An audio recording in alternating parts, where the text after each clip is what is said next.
Hi. So it's been a little while since I've posted, yeah, I'm excited to just do a couple games here. So they're from Prep Test 81. Section 1 is the game section there. So yeah, just looking at first a substitution question. Okay, so that's from game 1. And then a couple questions from game 4, question 18 and 23, which is another substitution question.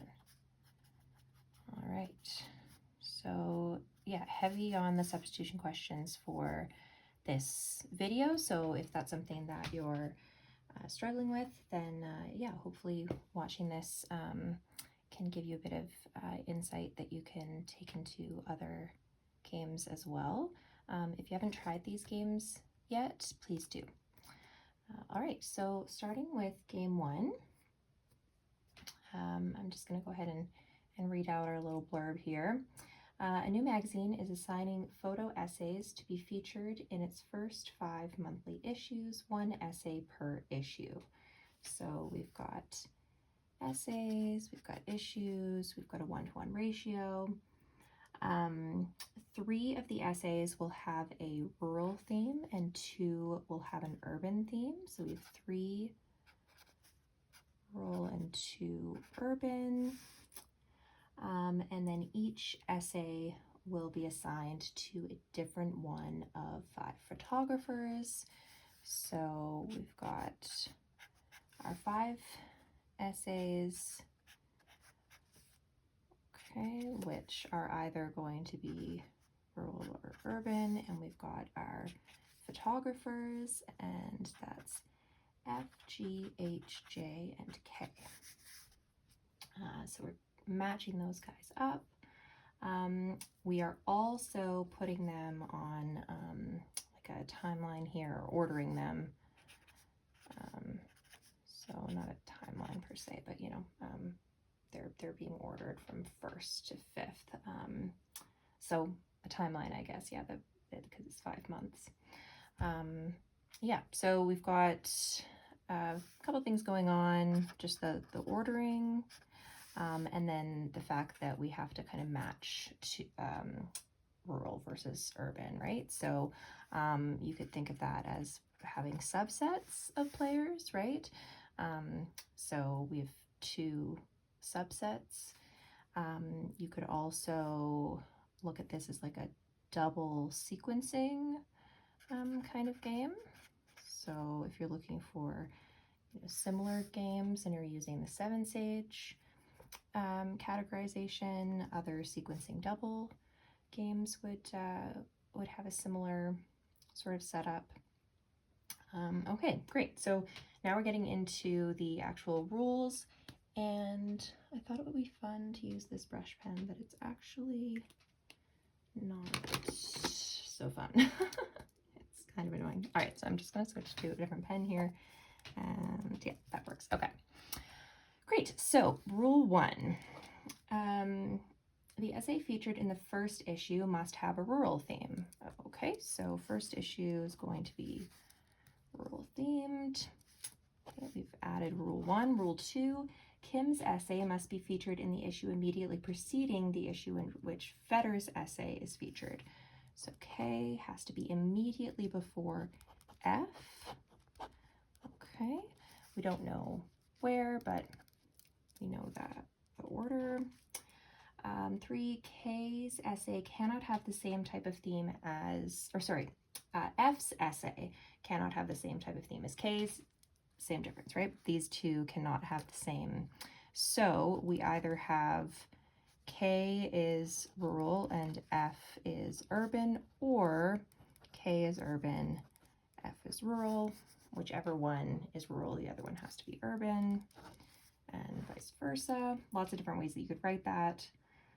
So don't worry too much about it. The fact that we do know the order that they're in kind of influences how I wrote it here, but that's definitely not necessary. G's essay must be the third, so G is there.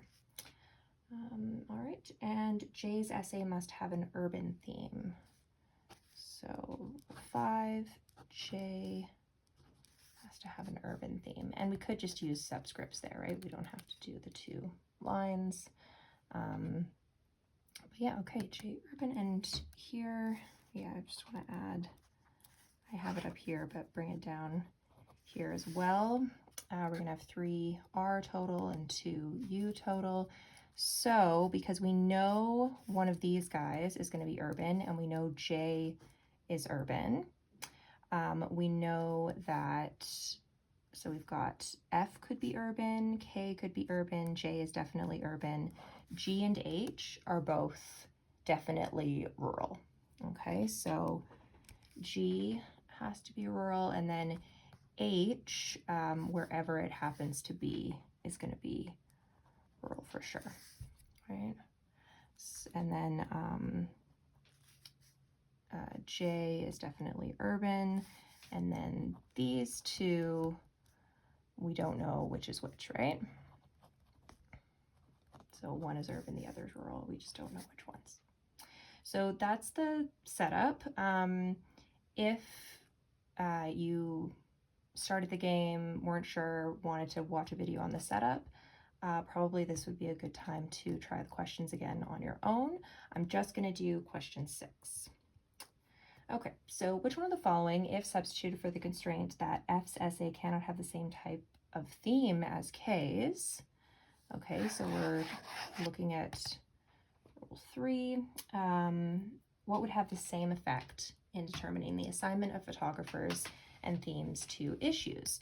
So definitely what we just did there, right, with those deductions that we made based on the fact that J is one of the urban ones and then one of these guys is one of the urban ones, we can actually kind of reverse that. And if instead we got the information that G and H are both rural, and then we got the information that J is urban, that would actually lead us to the result that between F and K, one of them is going to have to be rural and the other is going to have to be urban.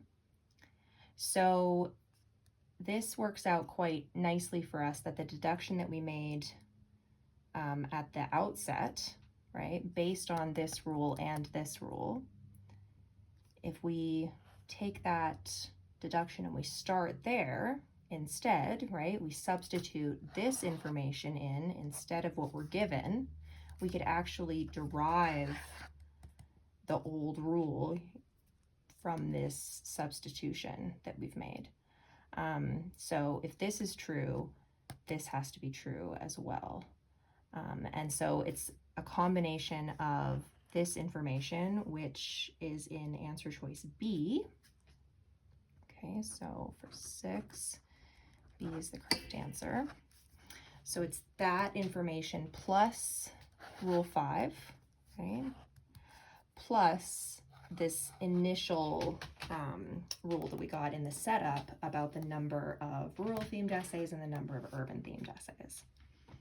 Okay, so B is the correct answer there. So certainly for substitution questions, like going back to the original rules, going back to the original deductions that you made, for this game, you would have gone through 5 other questions first, so maybe you sort of would have lost track of the deductions that you made at the outset, or maybe you didn't make those deductions initially, and that's really where the substitution question is going to take you more time because that wasn't a connection that you'd made previously. So yeah, something definitely to keep in mind when you have those subsets and you're starting to get players slotted into those subsets. You really want to keep an eye on the one with a lower number. It's just more limited.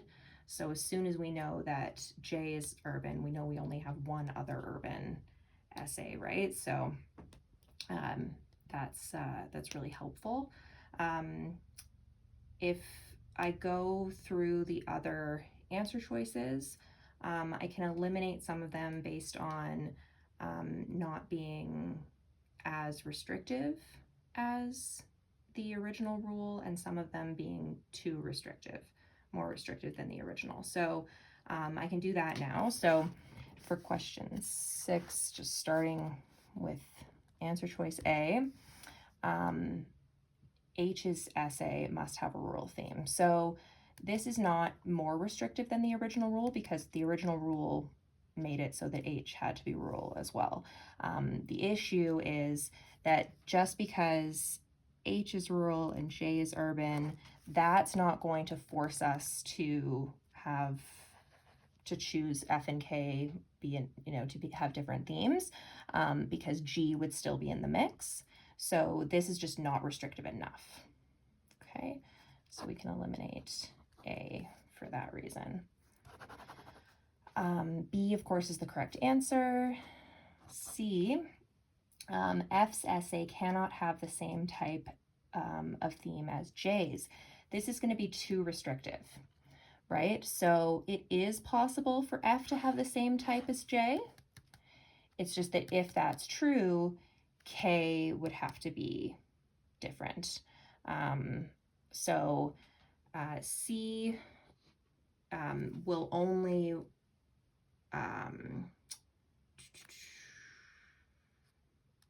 C is both like too restrictive, because that doesn't have to be true, and it's also kind of not restrictive enough, because it's not actually going to restrict the players that we want to in the way that we want to. So even if F and J can't have the same, so that would mean that F has to be rural, that wouldn't prevent K from also being rural, which the original rule did prevent that, right? But answer choice C, if we use that rule instead, it would have a completely different result for us, completely different, potential results. Okay, D.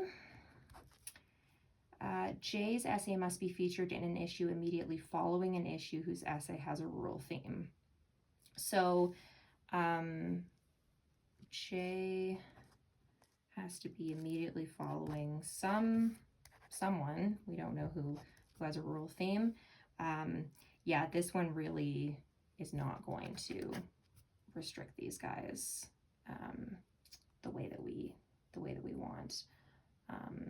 The original rule was not really concerned with the order of the players, and just because we know K is before F, that really isn't going to give us enough to say that one of them has to be rural and the other one has to be urban, and adding this to the mix doesn't help. So I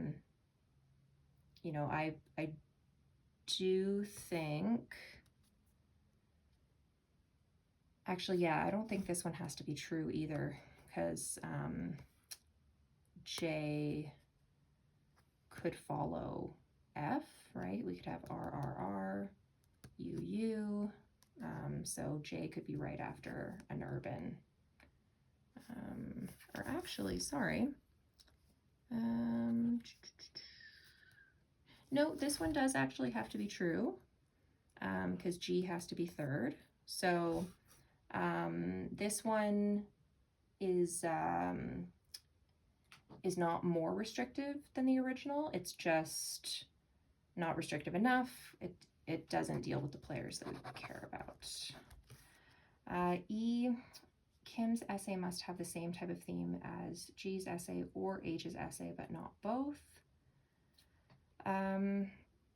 So that is basically saying that G and H have to have a different theme from one another, and that is not true. They have to have the same theme. So this one would have a totally different result, because it would contradict a deduction that we made from the original. So that would just deviate entirely. Yeah, so that's sort of the process of elimination way, and you can see that it's certainly goes a lot more smoothly if you're going back and looking for those deductions that you made at the outset. But you can do that process of elimination of like going through those rules and seeing what kind of impact that would actually have on the results. And you're often wanting something that you can add to other rules, right? Avoiding this one because we're kind of taking that one out of the equation for now. We're adding this to some of the other things that we know and seeing if we can derive that same result without going overboard and restricting more than the original did. So it's really helpful if one of the answer choices is something that we deduced from the rule in the first place. Okay, this was a bit longer than I anticipated, but substitution questions, it's they're tough and they do tend to take longer, right? So yeah, but good for you for going after them and getting those extra points. Okay, so looking now at game 4. So a company is sending its 4 product managers, F, G, H, and I, to visit 3 cities. Okay. S and T. Each manager will visit at least one of the cities. Okay, so and each city will be visited by exactly 2 of the managers. So this is one way to set it up, right? We've got our options up here, and then we're just putting them into the cities.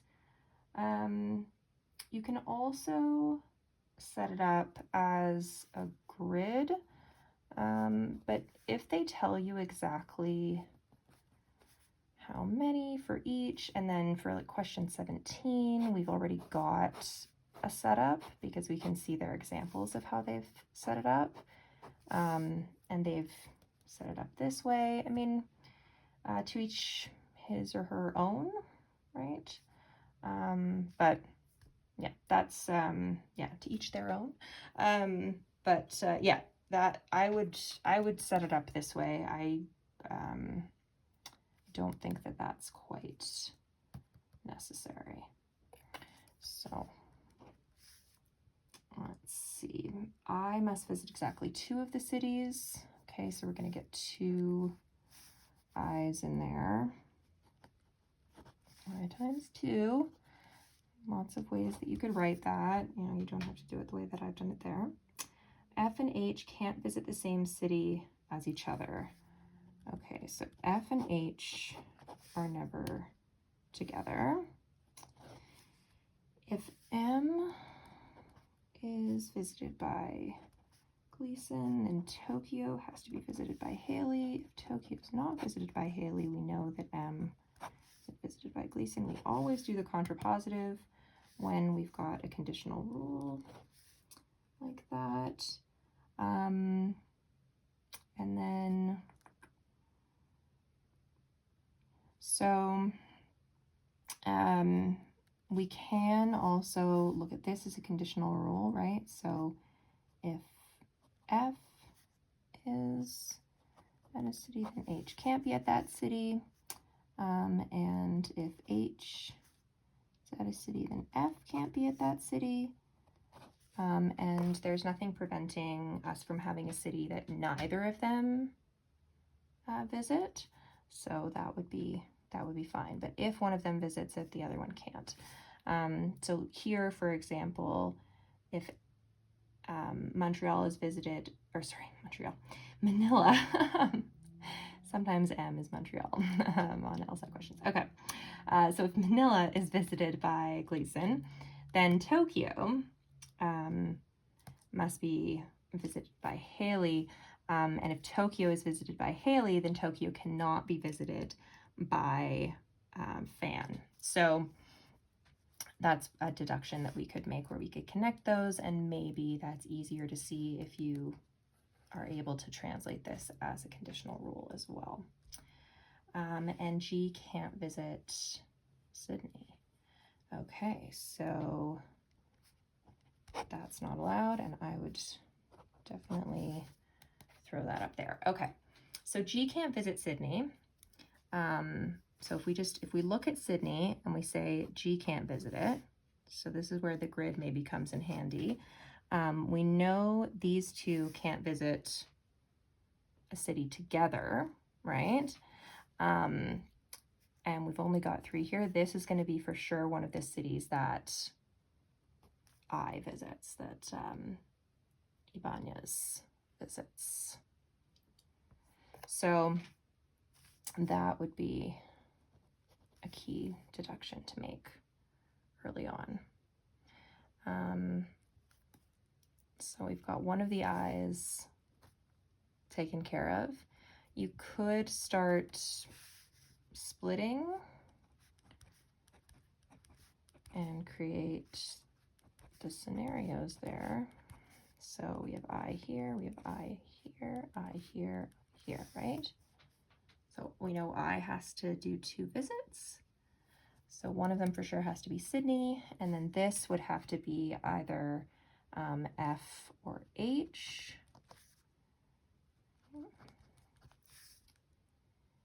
And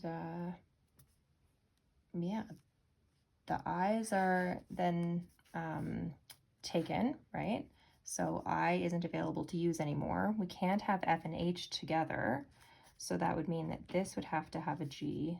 This would have to have a G, right? And then because, again, the I's are taken, this is going to have F or H. Here we have F or H.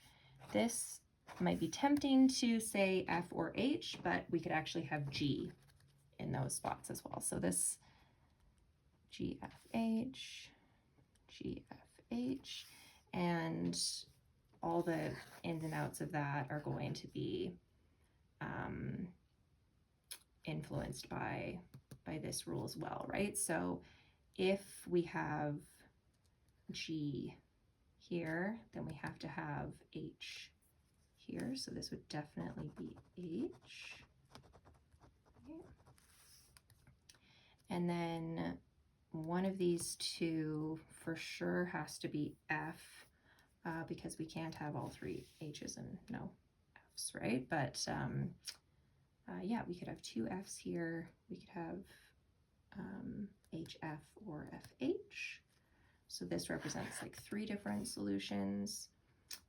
Here, if we have G up there, then we know we have to have H here, and F would have to be here. Okay, so that's one solution. That's if we choose G. But maybe we don't, right? Maybe we choose F instead, and then we have lots of options there. But yeah, this is one acceptable solution, right? This represents 3 acceptable solutions. So I'm fleshing this out a lot more than I would before getting into the questions. But I just want to show the deductions that can be made and kind of get some familiarity with like how you would work with those rules before I go into these specific questions. So question 18, which one of the following, if true, completely determines the assignment of managers to cities?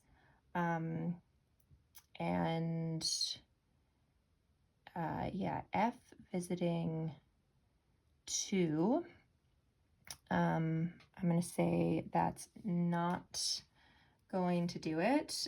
We have the option of F visiting 2 here. We also have the option of F visiting 2 here, 2 different cities.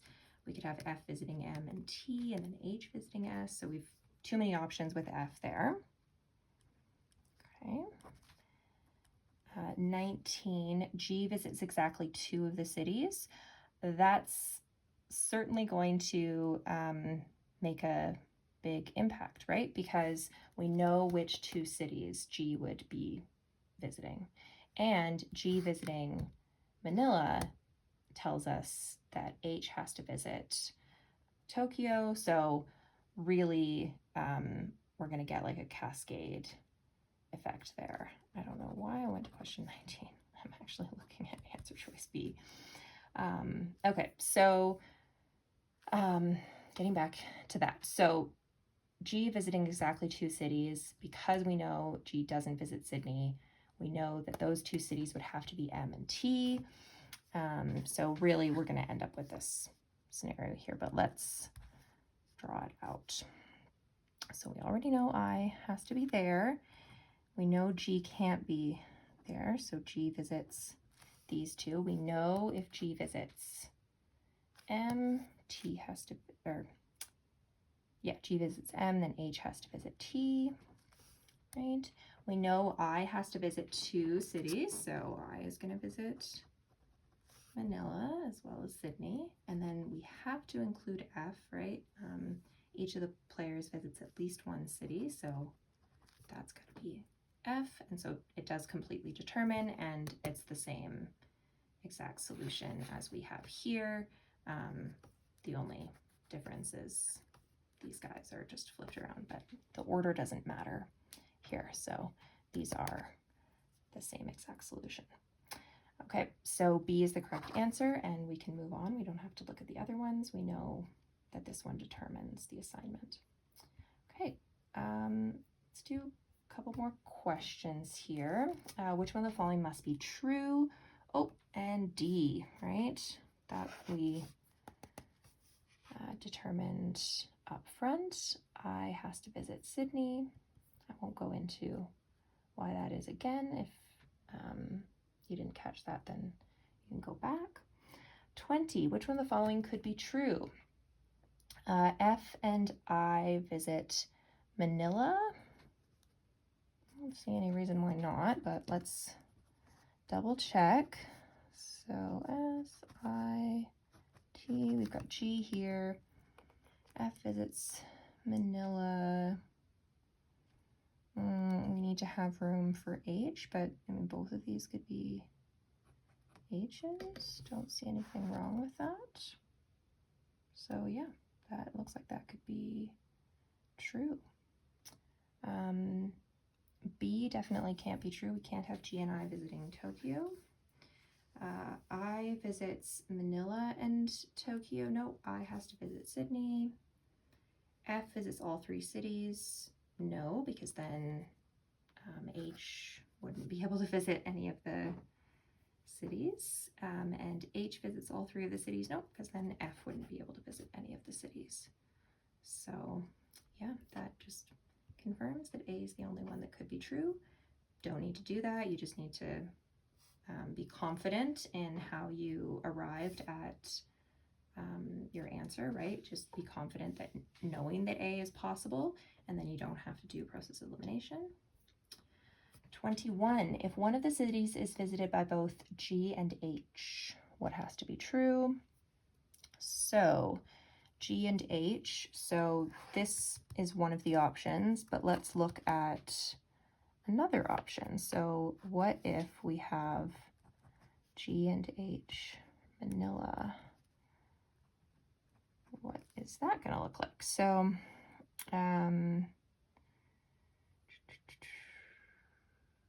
G, Manila, so TH and F. Right, so what has to be true? It has to be something that these have in common. F visits Manila, doesn't happen in either of them. F visits Sydney, it does happen in both of them, so B is the correct answer. Oh, sorry.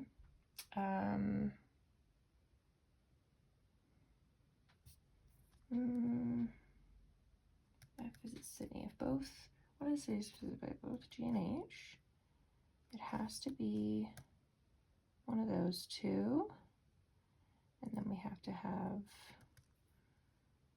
I's. Ooh, so this one, no. So if we have G and H at the bottom there, then we could have H here and F here. So H, visiting Tokyo, is actually the common thread. So D is the correct answer there. Okay, so yeah, that was my, that was me trying to take a shortcut, and it didn't work, right? So I should have gone back to just the if G and H are together, instead of looking at scenarios where G and H are together and assuming that this is the only one that I could get from this scenario, and that's just not the case. Both of these, there was some reason that G had to be twice, but when G doesn't have to be twice, it's possible for F to be visiting Manila instead of Sydney. So B does not have to be true, and D does in fact have to be true. All right, 22. If I visits Tokyo, which one of the following could be true? So the only scenario where that's possible is actually this one here. Okay, so MST GIIH. So what could be true? F and G visit Manila. Yeah, that could be true. G and I visit Manila? No. H and I visit Manila? No. F visits Manila and Tokyo? Nope, F can't visit Tokyo. And H visits Manila and Sydney? No, because then we wouldn't have room for F, because H already visits Tokyo. So for this one, this diagram here definitely helped me do that fairly quickly. If we just started with the information that I visits Tokyo, we would just add it to this scenario here. So I'll do that quickly. So I is there. All right, so what could be true? F and G visit Manila. So F and G. Okay, then we could have, okay, so G visiting Manila means we've got H down here, and then this one here could be F or H. So yeah, no problem with that. Okay. So A is the correct answer.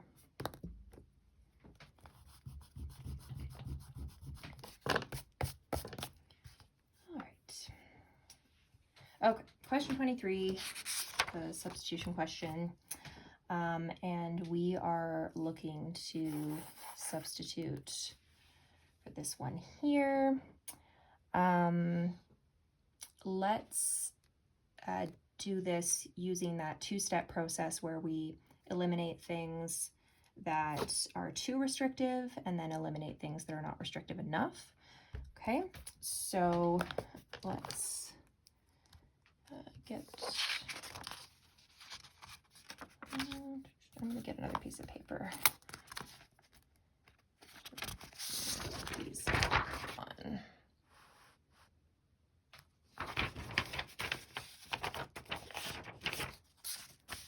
Okay, so A. G and I can't visit the same city as each other. So my question here is, does that actually have to be true? So first I'm just going to treat this like a must be true question. Okay, if it doesn't have to be true, then A is too restrictive. It's more restrictive than the original.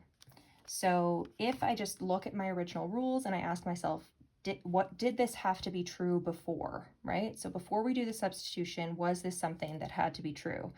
And if not, then we can eliminate it. So the statement that G and I cannot visit the same city as each other, we know doesn't have to be true, right? If we added this rule, then we would have to eliminate solutions that worked according to the previous rule, and so it wouldn't have the same effect in determining the assignment of managers to cities as the previous rule did. Okay, it would have like a more restrictive effect. So A we can eliminate because it does not pass the must be true test. And we go to B. Did B have to be true according to the original? So if S is visited by F, then Tokyo must be visited by Haley. Do we have anything that contradicts that? So I don't see anything that contradicts that. But I am suspicious of it because it's like specific to Sydney and Tokyo, whereas the original rule was just F and H can never be together. So yeah, I would be suspect of that one. But as far as I can tell, it does pass the must be true test. Let's keep moving. So Tokyo must be visited by either F or H, but cannot be visited by both. So this one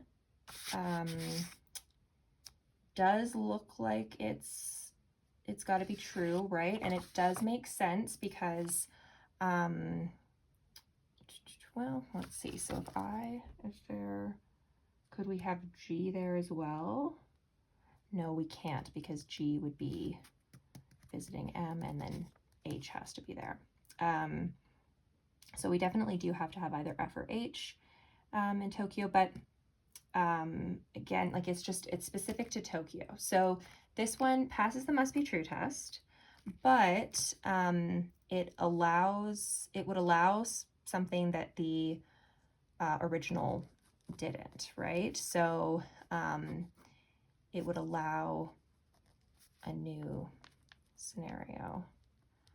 And so if it does allow a new scenario, then we want to eliminate it. So yeah, this one does. So yes, it does allow a new scenario, and so we're going to eliminate it. Okay. D. Any city that Fan doesn't visit must be visited by Haley. That's gonna be a problem, and that is essentially backwards of this, right? So if it says any city that Fan doesn't visit, so if Fan doesn't visit a city, then H visits that city, and the contrapositive would be if H doesn't visit that city, then Fan visits that city. And this is not the same as the original rule. So this is a trap that they're setting, hoping that you don't understand the difference between these two relationships.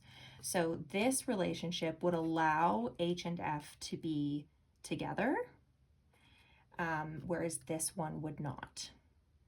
So this one just states that if one of them is present, the other one is not, whereas this one is saying that we have to have at least one of them present at all times, right? And just because we have to have at least one of them present doesn't mean that only one of them is present at a time. So this is kind of saying like at least one of them is absent, and this is saying at least one of them is present, right?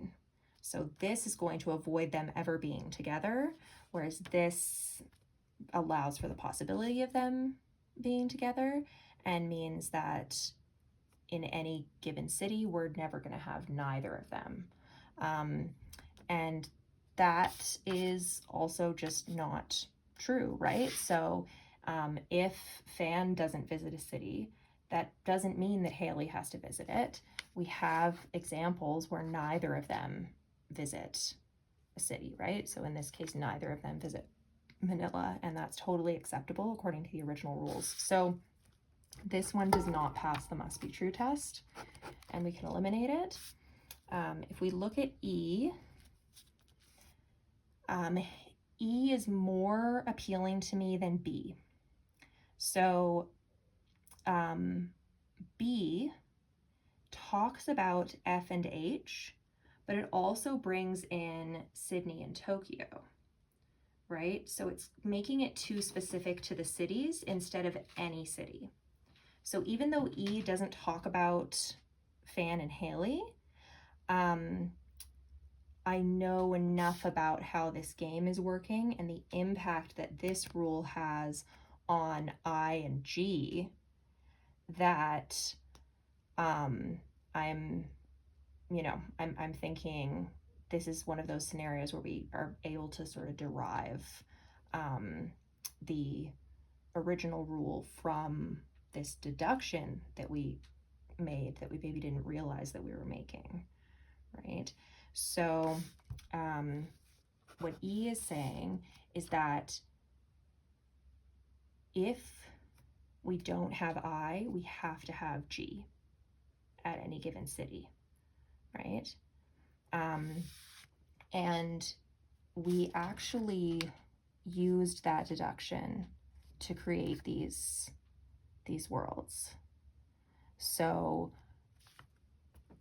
if we don't have I, so if our two I's are with M and S and we don't have I here with T, we can't have both F and H there, so we have to have G. Right? And this rule also, it is not going to prevent I and G from being together, which is great. But because it's only going to ever leave at most one empty space in a city, the remaining players, F and H, are never going to be together because there's only one space left. Only one of them is going to be able to fill it. They can't both jump in there and then be together. So E is going to prevent what we want to prevent. And it also is true, and it in the original setup based on the original rule that we're substituting.